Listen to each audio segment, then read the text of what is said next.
to be able to look at your life, look at the things that happened, look at even the things that you've done, and not necessarily give yourself a free pass, but be able to look at that part of yourself the same way you would look at anybody else who is having those challenging experiences.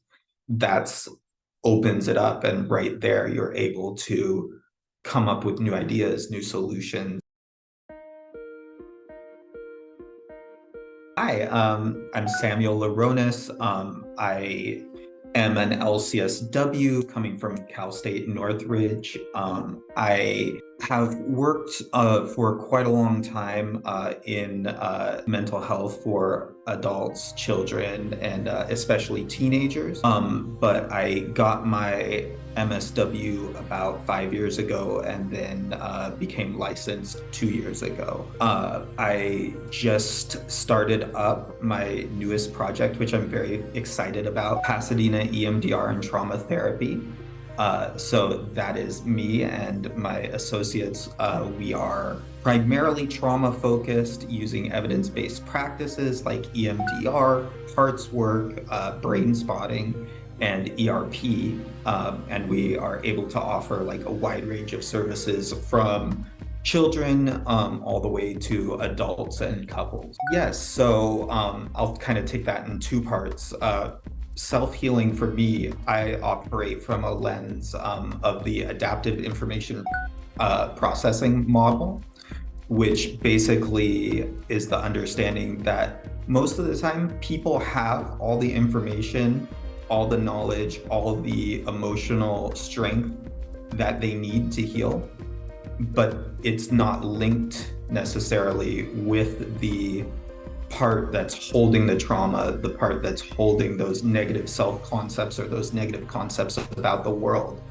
And that is, in EMDR, that's called the AIP model. In IFS, that's called self-leadership. It's basically the idea and that deep respect for the fact that the client has all the tools that he needs. It's up to us to help them link up their needs with the tools that they have.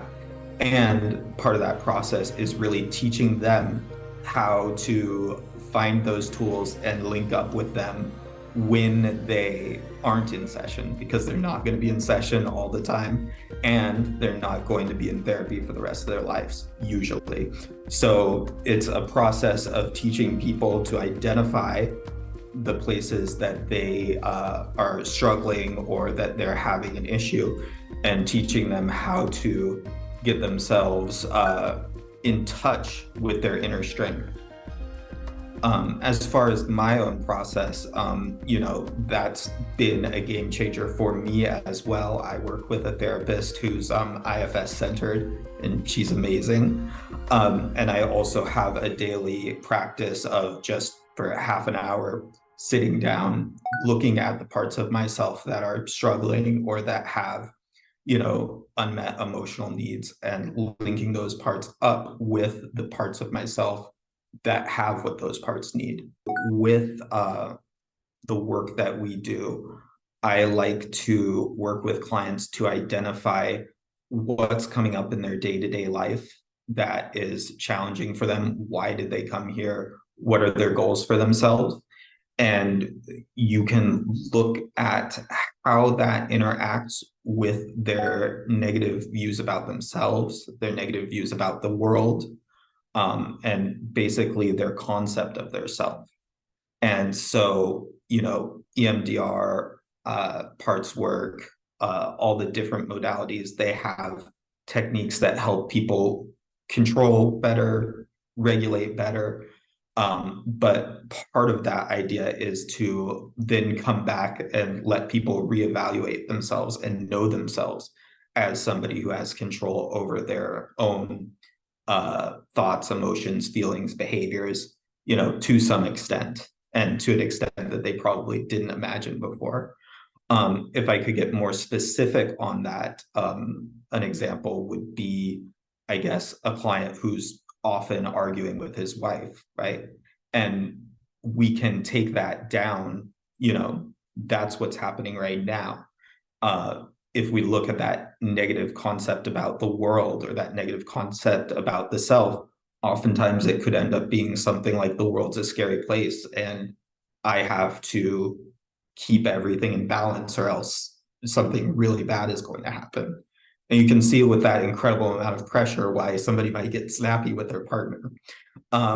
So the work with EMDR or with parts work would be to bring them back to that time in their childhood when they learned that lesson and allow them to look at that with their adult eyes and really in communication with that child understand that that's not necessarily the case, or that's at least not the case to the level that they thought at that time. And there's different techniques for doing that, as you all know.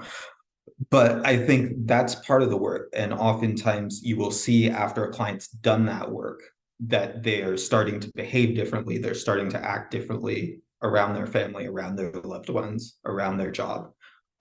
But they are still thinking of themselves as that guy who gets angry or that guy who's out of control.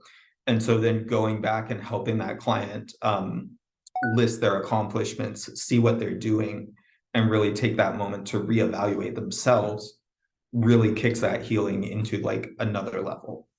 Yes, I would say one of the most important concepts in self-healing is self-compassion. And that's another place where me as a therapist and, I think most good and effective therapists really work with the client a lot, because you can't necessarily communicate productively with yourself or with those younger parts of yourself if you're still in a, as you said, blame, shame spiral, right? So having that compassion to be able to look at your life, look at the things that happened, look at even the things that you've done, and not necessarily give yourself a free pass, but be able to look at that part of yourself the same way you would look at anybody else who is having those challenging experiences. That's opens it up, and right there you're able to come up with new ideas, new solutions, like being able to really unburden those parts that you've been carrying around. So self-compassion, that's one. I would say self-leadership is definitely, a key. I think that, that ability to make your decisions from that capital S self place, where you're not making decisions due to anger, you're not making decisions due to obligations that you think you have, but you're making the decisions that align with your values and excite you. Like that's where I think we all want to be, right? I guess the last one, it's a little less lofty, but just adaptivity, like the idea that everything that we do, or almost everything that we did for a reason, because at that time when we learned how to do that, we thought that was going to help us keep safe. We thought that was going to help us find love.